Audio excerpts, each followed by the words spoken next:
how did you go from track and field then to bobsled? I feel like and this sounds so bad, but the only thing I know about bobsled is Cool Runnings. That's my top five. What's up, athletes? Welcome to another very special edition of the Doing This For You podcast. I'm your coach, Danyele Wilson, and this one, once again, is super special because we are talking about Black History Month. Today, I am joined by a very special guest. Okay, I'm a little shook that I'm even interviewing her in the first place. Okay, it's not every day you get to sit down and have a conversation with a two-time Olympian. Okay, Olympic medalist at that. Okay, a phenomenal speaker, a fellow Chicagoan, family friend, my girl, Asia Evans. Thank you so much for coming on the show today, Asia. How are you? I'm great. I'm so excited to just be in your presence, working with you, talking with you. Like, you're such a vibe. I love your social media, and like, it's good to connect again since the last time we saw each other. Yeah, before we hopped on, I was just saying how the last time I saw Asia, it was the first time we actually got to train side by side. I was so excited, and then quarantine hit. So it's almost been a year. Right? Oh my goodness, that just blew my mind. Like, I know. Almost a year. Yeah, that's crazy. So this conversation, social media helps keep it, because that really just threw me off. But I feel like I've been in contact with you to some extent since. Yeah, I mean, we've been keeping tabs on each other. Right. We obviously follow each other, but that, like, it is so crazy. This conversation's been a long time coming. That's what that means. So as you guys know, this year's theme for Black History Month 2021 is the Black family, representation, identity, and diversity. And I think it's interesting because I actually met Asia first through my family, right? So like, such a small world. Oh my goodness. I love your family. Like, love them. The Chicago, just like athletic scene is so small, so like you know good people, and good people stay in connection with good people and are attracted to good people. And I feel like that's how you are, you fit, my aunt, both my cousins, like you've trained side by side with David in Seoul back when I was in the 2018 Olympics. Yeah. His mother, Kelsey, the entire family. And my trainer, Jacob Ross, is the one who even kind of introduced me to you and connected it. So it's like so many different elements. Yeah, we've been brought together in so many different like meant to be, girl. Yeah, seriously. That's so funny you mentioned Jacob, because he was always like, I've been seeing you on the Instagram. I see the way you train.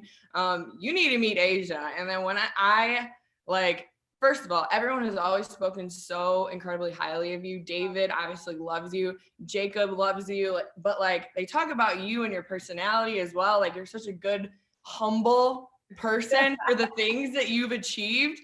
Like, we're going to get into your story and, how we got from, like growing up, little Asia to Olympic medalist Asia, which just like blows my mind. But just like on that theme of Black History Month, the Black family, what does, like, knowing that, having that in mind, what does Black History Month mean to you? Or do you have any, special, thoughts or feelings that jump out when I say the Black family, representation, identity, and diversity? Oh my goodness. The Black family is everything for me. Like, it's the reason I did sports. It's the reason I'm as confident, as determined, as persevering as I am, like, because of my family and my roots. Like, that's why I've been able to become the woman that I am, the Olympic medalist that I am. And so I have to give so much credit to my family. I come from a very athletic background. My mother ran track. My father was a swimmer.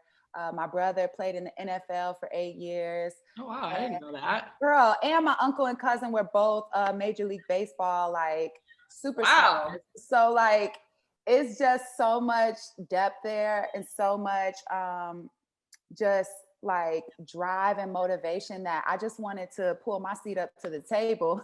Yeah. No, that's actually so funny, because we do have a lot of parallels there when it comes to, being surrounded by that athletic family. Like, you know, my dad played professional football. I got David, my cousin, playing professional basketball. All my cousins playing something. So it's kind of like ingrained in us Absolutely. from the jump. Yes, and to see them thriving as Black people, as Black athletes, men and women, both kind of standing in their own rights, it just created that passion within me that was natural. Like I wasn't doing sports for anyone else. Like it was part of who I am and how I wanted to represent the woman I am and everything else. So like sports gave me that platform to just showcase all of me. Right. Right. No, that's literally, I like what you said about, you know, being able to be successful as, you know, a Black person, but also like showing that character too. I feel like that, you know, sometimes as Black people, we can just be seen as athletes, right? And that's the only thing we can be good at.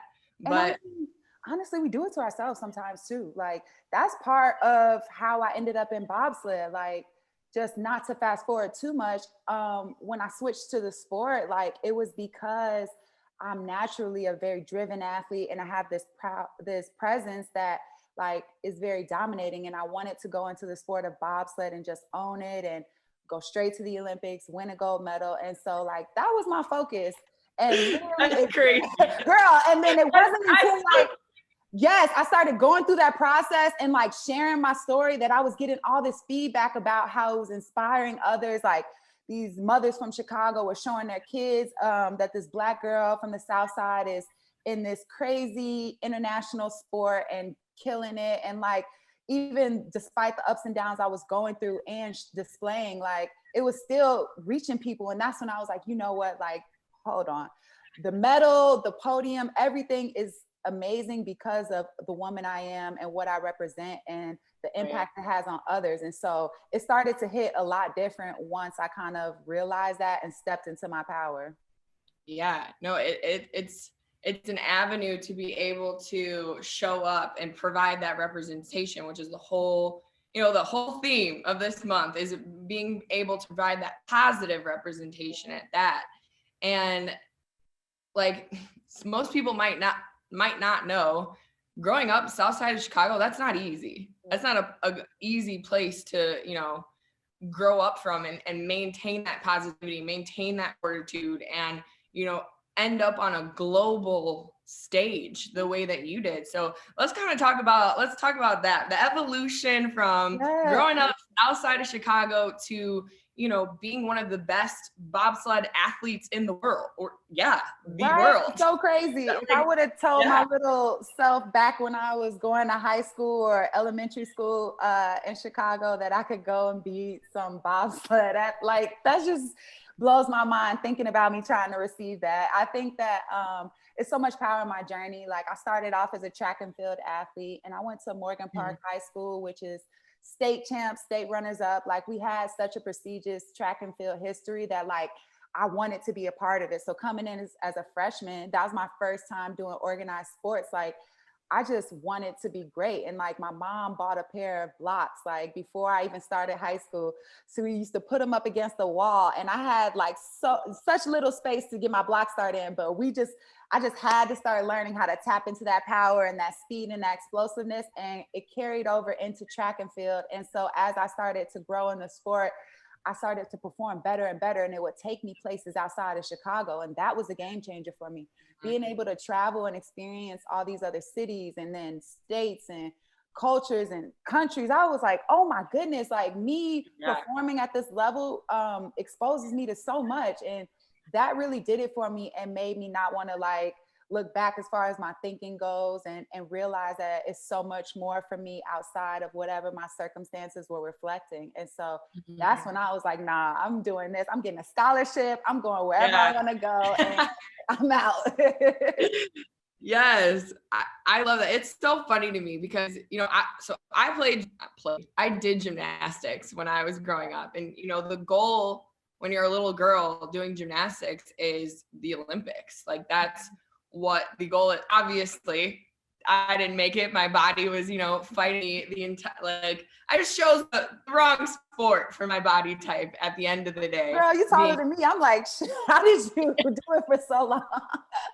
Exactly. Like, it amazes people, one, that I can still tumble, and two, that like, they were like, are you sure you did gymnastics? Right. You didn't play volleyball, you didn't do basketball? And I'm like, no, like, I chose probably the most difficult sport for my body type. But that, like, I had Olympians on my wall growing up, like, as a little gymnast. But like, you actually did it. Like, that is, how did you go from track and field then to bobsled? That, I feel like and this sounds so bad, but the only thing I know about bobsled is Cool Runnings. That's my top 5. Stop playing. Even before I became a bobsledder, it was seriously like one of my top 5 favorite movies. So what I appreciate most about that movie is literally the way it put bobsled onto Black culture and the world and stuff. Like, I get my fair share of Cool Running jokes that I just kind of kiki along to, but like, I really do appreciate the impact that movies had in just like in our culture. And so I started off at University of Illinois as a track and field athlete, specifically a sprinter and shot put thrower. Like, shot put became my baby, like my bread and butter. I was 2008, my sophomore year of college. I was in the Olympic trials for track and field and shot put. And then I went on to be like a 5-time All-American and Big Ten record holder in shot put, as well as a sprinter. And so I always had this really, really unique speed and power combination that you put it together. And it's like a bobsledder's like best, it's like I was bred for it. And so, and around 2010, as I was finishing up my last year in school, my coach at the time told me about the sport of bobsled and how he thought I'd be a great fit. But like, I had this vision that I was gonna go be a supreme Olympian and sprint and throw shot put, and you can't tell me nothing, and I'm gonna go win the medal in both and bye. Like, I wasn't trying to hear anything about bobsled because it just wasn't what the vision I had for myself. But the Olympics and the medals, that was always the vision. And so it wasn't until 2012 where a couple years post collegiate, I didn't end up going pro in track and field, and I was working as a personal trainer, sports performance trainer at a gym, EFT Sports Performance in Highland Park. I met all of your family. Shout out to Elias.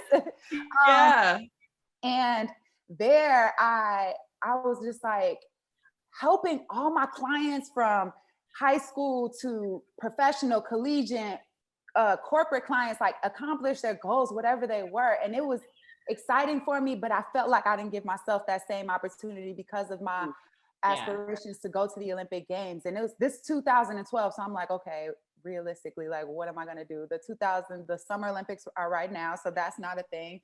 So it was like bobsled popped up into my head, almost like I had that conversation with my coach again. And I trained very, very hard for it with NFL players, because like our off seasons are synonymous. So literally my brother was in season was in the off season, and that's the gym he trained at. And so I was training with my brother, Fred Evans, Matt Forte, Devin Hester, like all the OGs, Tommy Harris. These are like, huge names for people that are listening. Like, shout out to all of them. They taught me so much. Like how to balance the mentality of being a competitor and a teammate. And that was important for me, because in track and field, it's kind of like just me doing what I need to do.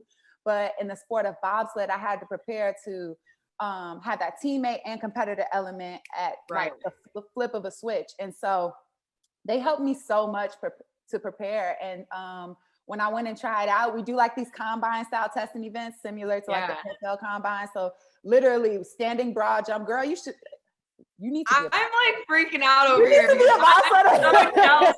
Because listen, like, that is a dream. Girl, that's a dream. Like power cleans, squat max, standing broad jump, sprint test, and overhead shot toss. And I won everything. And by the time I was on the squat part, I maxed out at the rep, and I maxed out in the warm up. And my coach was like, okay, so we get you, you're strong. Let's see if you can push a sled. And so I started training, and long story short, I made the national team. And by 2014, I had made my first Olympic team and won bronze. And so it had been just a crazy roller coaster ride, because coming in wanting to, with such a audacious goal, girl, I wanted gold, GOLD. Like I was not like, I was very certain about that. And I think that's what kept me going straight when, you know, it got very, very tough. And that's how I ended up with my bronze anyway. But I think it's important to note that, like, it's okay to have those strong goals and to really want it for yourself, because I had to believe I was capable of doing it before anyone else. Yeah. I'm sitting over here just like, I have chills. I'm like starting to sweat out of it. I'm like literally starting to sweat. Listen, I already know I can do your numbers on your power clean, your squat. I need to see broad jump. Listen, come on. Let me try out. It's incredible to hear you talk about setting performance benchmarks like that for yourself. And honestly, that is what I've tried, like how I see my training style different than what is out there right now. And especially what you see on Instagram is I'm trying to bring a performance-based mindset and approach to, you know, obviously the Tone Sculpt app, and then just like everyone else out there, stop putting so much emphasis on the physical of training, like trying to lose weight, doing this, XYZ, like trying to lose cellulite. No, it's not about that. It's about being able to like figure out like your functional movement patterns, how to progress through life. Like obviously not all of us are training to go to the Olympics or you know, in the NFL, obviously, but you know, how can we move better throughout life? You know, the goals. That's so important. Maybe like goals aren't gold medal goals right now, but you know, honestly, being that best version of yourself requires you to, it like maybe that's your gold medal. You know, like people need to figure out what their gold medal is. And I feel like it's so important to have those performance benchmarks because it carries over into every other aspect of your life. Yes. You know, you get in the gym, you're releasing all this energy, serotonin, everything's flowing, and to go after those goals, then you get home or go to work and you start tackling stuff and taking the actions. It's all about taking the actions and the steps needed to accomplish what you're going for. And I feel like my mindset as an athlete or being in the gym and performing helped to carry over into other areas of my life. So I was able to have that same like intensity behind it because that's what I was used to doing. And that's the standard I set. Yeah, I love that. I always talk about how this type of training, it transcends fitness. If it spills over into your professional life, your personal life, like if you're going to try to be, I always say how you do one thing is how you do everything. Right? If you're gonna show up as this best person for yourself to perform, to get better, that you versus you mentality, that starts to spill over into other aspects of your life, and it just propels you in so many other different directions. I'm literally, I got chills. I'm shook over here. I just think you're gonna inspire so many women, like because you are proof of what is possible, one, when you set big goals for yourself, and two, I love how you know, it wasn't the path that you thought, you know, like it literally wasn't. Like, I didn't know that. I thought you were training to bobsled your entire life. Perspective, like shout out to Coach Herb, that's my dog. But at the time, he was like a coach that just came on after I had built a program with like another coach. And so we weren't even seeing eye to eye like that for me to receive a message. And so at the time, I'm just like, no, like I'm doing what I'm doing and you can't tell me anything.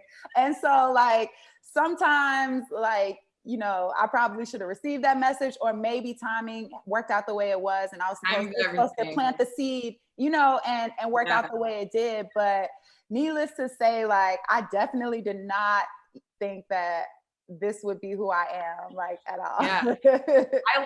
I love that, because I always talk about how there's this period after you leave your sport where you're kind of you have to do a little soul searching, right? Because you're so defined by your sport for so long that once you leave that, you're like, okay, now who am I? Like, now you kind of transitioned right into coaching, which is different for me. I kind of went like the cop out. I don't want to say cop out, but like like, you know, the corporate America route, because this is what I went to school for. Like, this is what I should be doing. There's no such thing as professional cheerleading. You know, what do I do? I kind of went that route, but eventually, you know, found my way back to training and coaching, and now like living my absolute dream life.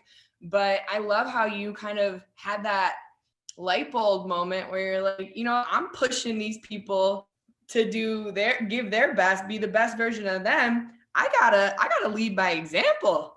Like, I gotta step it up. And my clients were seeing some results from like so many different angles, and I was just like, okay, like there's something here.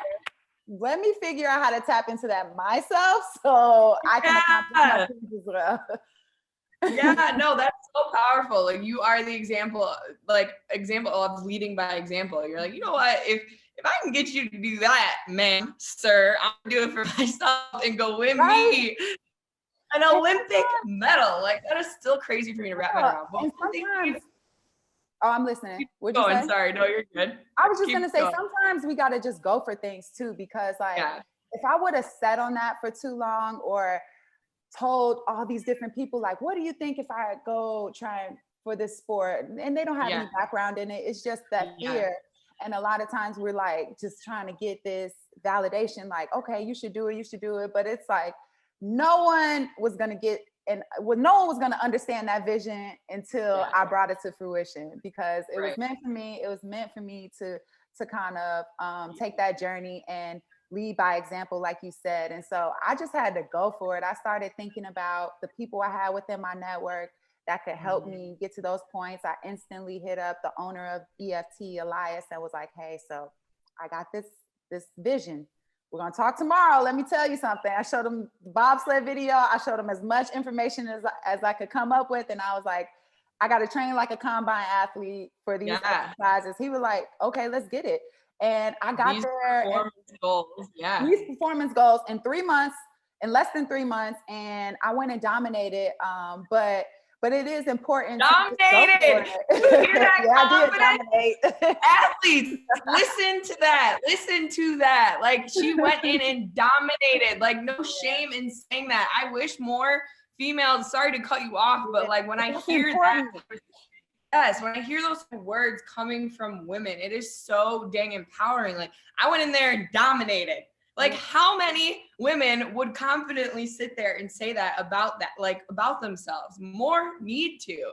That is so with that stuff. Like, I feel like I've been too humble for a very long time, and not in a sense of like, I'm just gonna do the opposite and be cocky or anything crazy, but like, I gotta own who I am first and foremost before I expect somebody else to be so like starstruck by me or anything like that. Like, if I'm not proud of every element of myself and the things that I've accomplished and worked my butt off to accomplish, like, who am I to expect somebody else to hold it at that high value? And even with me pursuing things outside of sport, like, I had to realize that me being an Olympian and having that title carried weight in everything else I did. So like, even with that identity and like imposter syndrome, I am who I am.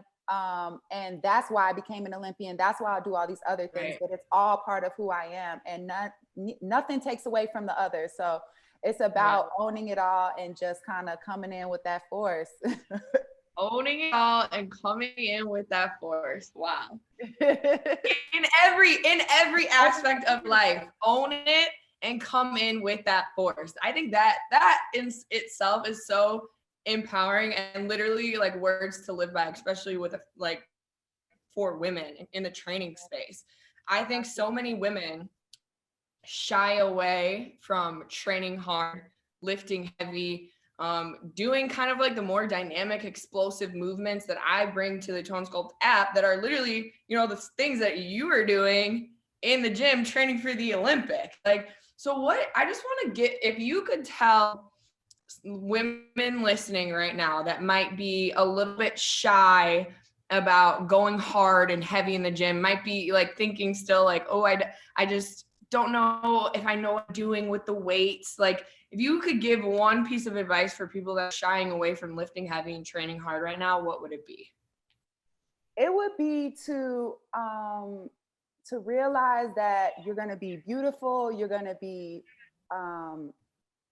just this, you're still going to be the same woman, if not better, with that added efforts. Like the extra weight isn't going to make you, like, I had to learn to love myself for real, like learn to love every muscle, every curve, my every melanated pigment, like everything, in order to really kind of get it to the level that I have. And I'm still learning that. But like, if we don't own it first and foremost, then it's not going to connect. So like, even with going in the gym earlier today, I just heard this girl, she was working out with her dude, and she was like, you're just doing all upper stuff. Like, I don't want to get bulky.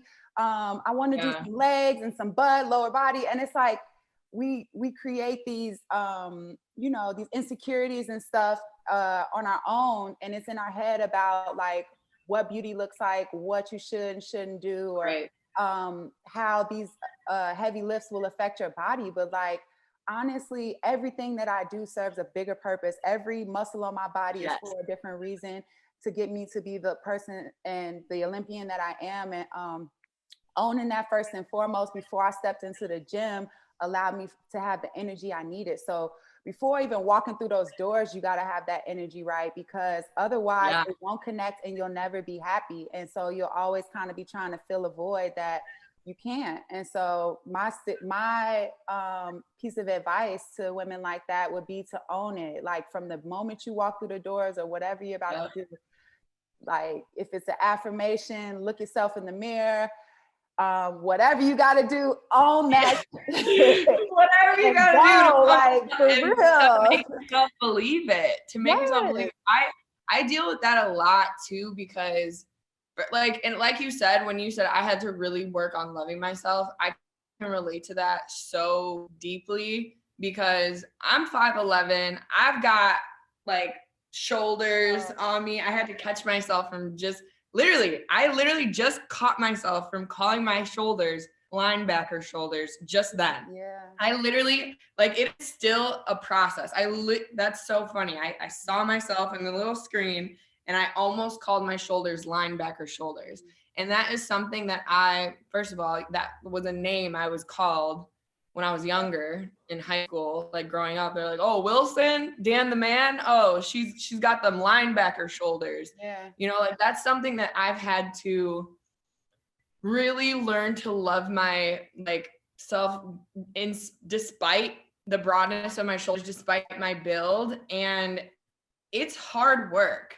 It's hard work. Like, I'm not going to say that it's an easy thing to get over, because you know, there's going to be people that listen to this and are still like, yeah, no, lifting heavy's not for me.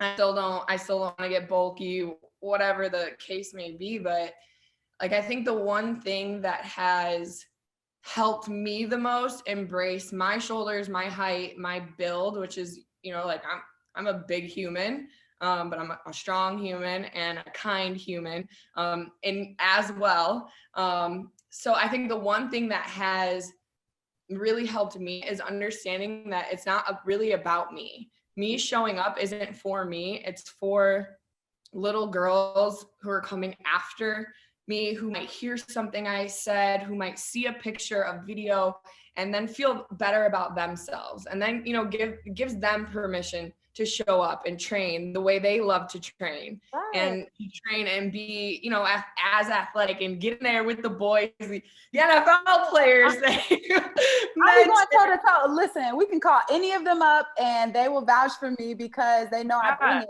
But I think as women, we got to show ourselves a little grace too, because these are years of insecurities we just bottle up, especially as a Black woman. We got generational stuff that before we were even born, we were kind of like brought into. So like, we're trying to change our mindset on things that have been building up for 32 years and however old everyone else is. So it's like, give yourself some grace and understand that coming to the realization that you're beautiful and you will thrive no matter what is just what you have is the first step. Then it comes taking action to own it and to reaffirm that to yourself. Like, it's not just a light switch that goes off and instantly everything changes.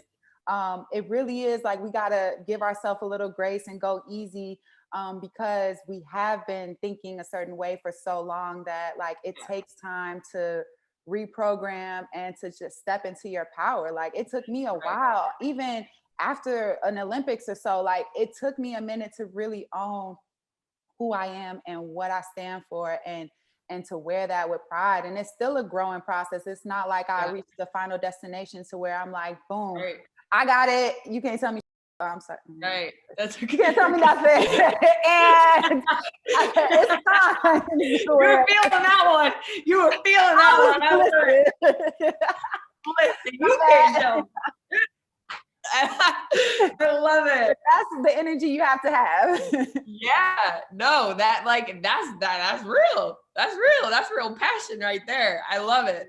I mean, it's so crazy how, and I feel like I've kind of learned through just sitting down and having these conversations with you, with my cousin Kelsey, who's on the first episode, Kayla, who was on the second. Like we have such parallel experiences and stories. And yes, like no one story is the same, no one experience is the same, but they are, I would say, parallel. We've all, especially in the fitness space, Black women, we do experience a lot of the same issues and struggles. And I just wish more of us would take the time to sit down and have these conversations. Honestly, this whole process, I'm not a podcaster, but this for me has been so therapeutic. Yeah. Just knowing like I'm not the only one that is experiencing these things. And I just, and this that's all has just relief. been, Like you feel the weight yeah, come off your chest when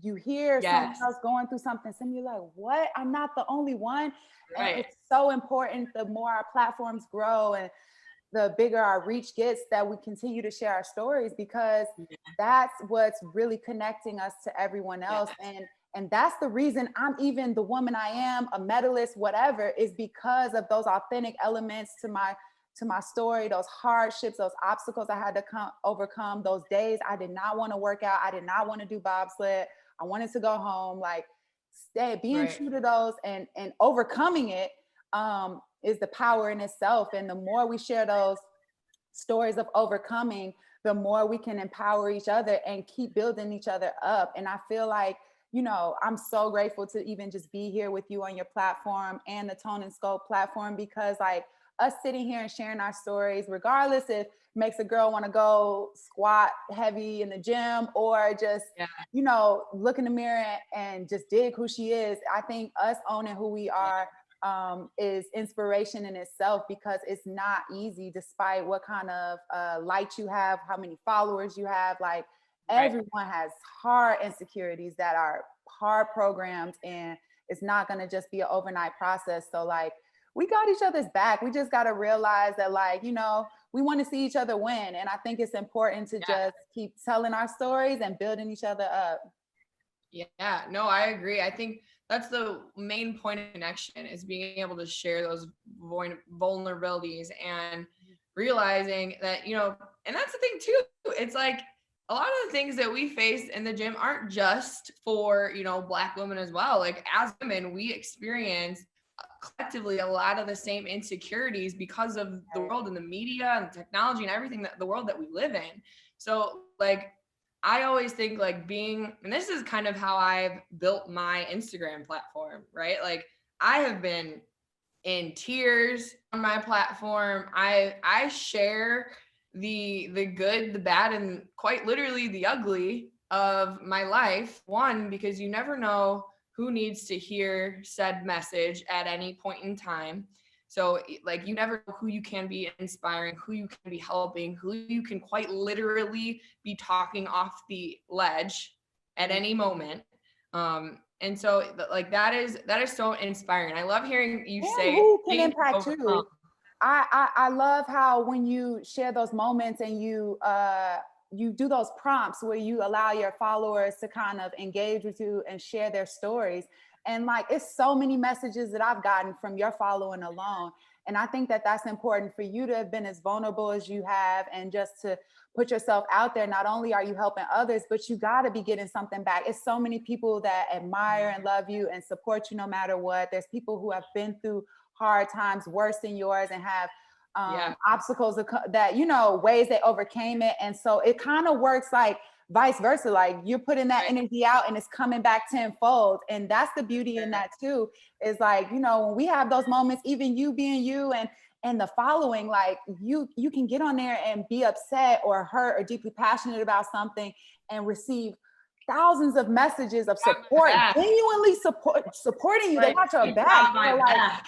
And that's, you can't buy that. And so I think that that's beauty in itself, especially a way to own social media when it can be so vicious, like to put yourself and your vulnerabilities out there and to receive support. You know, you might receive some hate along, but honestly, for every hateful message, there's 10 or 12 more that overshadow it. So like putting the energy out there and receiving it back is pretty beautiful. It really is. And that's kind of, it's crazy because I'm new to like the full Tone and Sculpt community, but you know, from day one that I've joined this community, I just have like, I have never felt so much support, like so many like people that I've never met, you know, that like would literally throw hands for me. I feel like if needed, not really throw hands. I'm not putting this out there like that, but you know, like the connections that are created, like I will never in a million years take for granted. And I love hearing you say things that you've overcome. I just want you to like, if someone right now is facing something that they feel they can't overcome, what would you tell them as this Olympian who's overcome so much in her life to get to where she is now? What would you tell someone who is struggling right now? Yeah, one of the things I had to do when I was struggling and living in a fearful, doubtful state was not to try and force myself to like switch and just like ignore it, but to feel it. Because if you allow yourself to feel it for a second, you get tired of feeling that way. And when you get to that moment of being tired of feeling that way, that's when you make a decision of if you're going to keep feeling that way or if you're going to change. And so sometimes when we try and ignore our feelings and act like we got it, we're this, we're that, I am woman, hear me roar. Like you don't get to acknowledge those feelings that help make that switch you need. And so like, it's okay to have moments of doubt, that fearfulness, that lack of direction, whatever it is that you may be going through. But like, after you allow yourself to feel it, like decide on what you want to be and the woman you want to become and own her. Like think of the actions it takes to be that woman. Think of how you would look, how you would feel, the joy you would bring into others' lives, the joy others would bring into your life, and put energy into that, because either way, you're putting the attention into what you want and what your life will reflect. And so if you continue to talk about the doubts, the fears, the obstacles, the hardships you're going through, then your life will continue to reflect that. But once you feel it and experience, it's time to like switch up and make a decision what you want, what you truly want for yourself. Yeah, that, I mean, and think about the power that gives everyone, that gives you. Like, yes, feel it, accept it. That's why I don't regret crying on Instagram. Whenever I do, I don't regret. I don't know. I don't regret to handle my cries. It's rough. I try to hold. I never go on trying to cry. Okay? I go on and I got this. But then somehow, but like, you know, I have a problem not being authentic. Like if I feel something, like it's just gonna come out, and like people will know if I'm being inauthentic. So I have no trouble being transparent in that sense. But like, think about like, for anyone listening out there, what she said, like it is ultimately your decision. Yes, feel it. Yes, live in that feeling for a minute. Come on. Yes, it's scary. Okay. Yes, you want to cry. What else? Like now what? Once you get those now what? Now what? Yeah. Now what? Or are you ready for something new? Exactly. Are you going to let that circumstance beat you? Are you going to let X, Y, Z keep you from your potential? Or are you going to step up and are you going to do something about it? And I love that, because it's a little bit of tough love. It's a little, but you got to be able to, you know, make those tough decisions for yourself and, you know, pick yourself up. And I think Wow, I'm just like, this whole conversation is just like Girl, blowing my mind right now the because energy we I are on such, needed. yes, like such the same wavelength. I'm so inspired by you. I think so many female athletes, whether it's like whatever the sport you're doing or just, you're just training to, be able to get through the day a little bit easier. I think they're going to be inspired by you and the things that we've talked about today.